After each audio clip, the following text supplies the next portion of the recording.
El árbol. Él siempre estuvo allí. Cuando ellos eran pequeños, lo veían inmenso, inalcanzable y muy temible. En el tiempo de otoño, el viento zamarreaba enardecido sus fuertes y ásperas ramas, mientras un silbido estremecedor se descolgaba de su copa hacia los frágiles corazones que se cerraban presurosos y despavoridos. En primavera solía ofrecer unas flores tímidas, carentes de vistosidad, que sin embargo emanaban un aroma intenso y misterioso que resultaba muy fascinante para muchos. Sus mejores frutos quedaban muy altos y eran difíciles de alcanzar. Resultaban ser un trofeo precioso para los más audaces de las alturas, que con piernas fuertes y vista aguda se aventuraban en la búsqueda. Su madera poseía una consistencia inusual, por lo cual el moldeado exigía una ímproba y paciente tarea. Por eso muy pocos la utilizaban para la construcción. De todos modos, cuando venían los grandes vendavales, las únicas construcciones que resistían eran aquellas hechas de esa madera. No se podía hacer fuego solo de su leña. Se necesitaban otras leñas más livianas, más simples, para que pudiera encender. Cuando finalmente ardía, generaba un intenso calor que producía un gran bien y no dañaba. Emanaba un fuego de colores puros y de llamas vivas.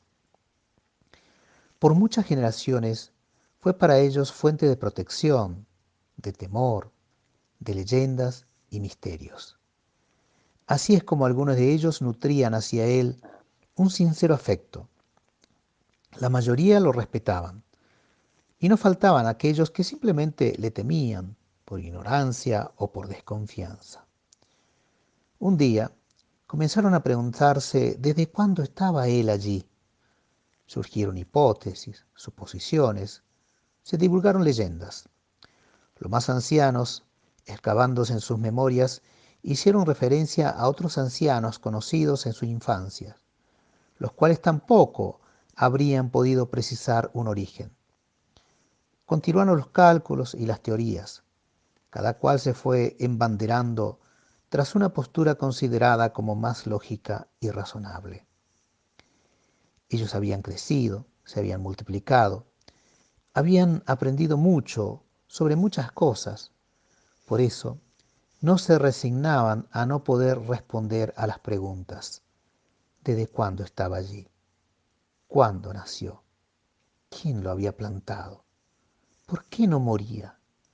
¿Cómo era posible que ellos nacieran, crecieran, se formularan preguntas y las respondieran, envejecieran y murieran, y él siguiera estando allí, tan majestuoso e inevitable como siempre, sin signos de deterioro, sin atisbos de hacerse tierra, en la cual, sin embargo, estaba tan firmemente arraigado? ¿Cómo era posible? Además, su sombra servía para cubrir a los más menesterosos y para congregar a los excluidos de aquí y de allá. En efecto, los que no tenían casas, aquellos que ellos mismos decidían apartar para no alterar la imagen y el buen orden de la vida social, se encontraban allí y se prodigaban los unos por los otros bajo su ramaje. Esto resultaba una alternativa peligrosa y de desprestigio para el resto de la sociedad. Era necesario poner límite a tal situación. Los cabecillas convocaron a una asamblea general. Allí trataron de llegar a un consenso sobre una decisión que ya había sido tomada de antemano. Había que talarlo.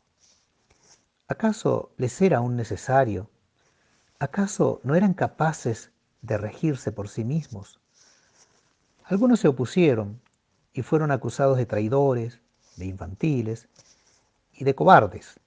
Se los cargó con burlas, difamaciones y ultrajes. Después, convencer a la mayoría fue tarea menor. Y fue talado. Se repartieron la madera, desparramaron el follaje, quemaron las ramas y los menesterosos se dispersaron. Todo había concluido. Por fin se sentían dueños de su historia. Nada ni nadie los precedía, nada ni nadie los trascendía. Esto era un gran triunfo. Y sucedió que las aves callaron su canto y quedaron sin aliento para volar.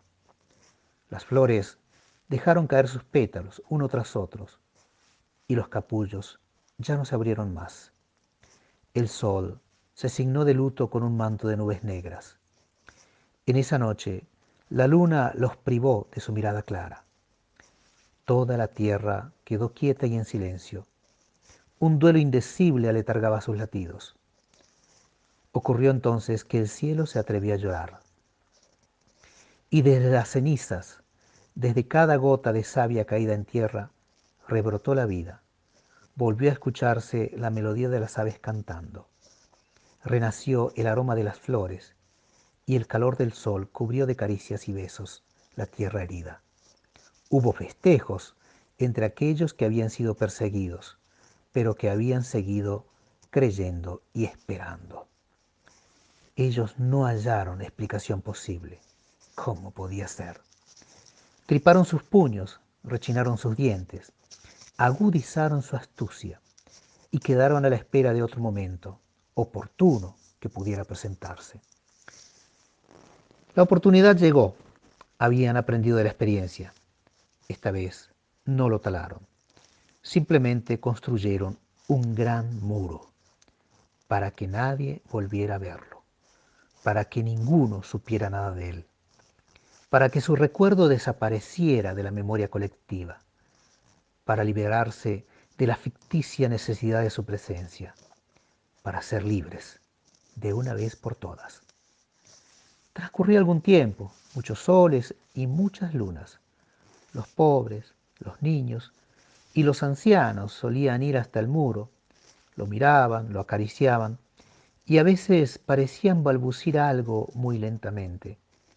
Las aves también iban a apoyarse para cantar y los poetas escribían sobre sus piedras poesías que después declamaban a viva voz. Entre piedra y piedra se fue gestando el verde de la vida. Un día los cimientos se dieron y el muro cayó. Él estaba allí, con la simple, viva y pertinaz presencia de siempre. Murió aquella generación sin dejar herencia alguna.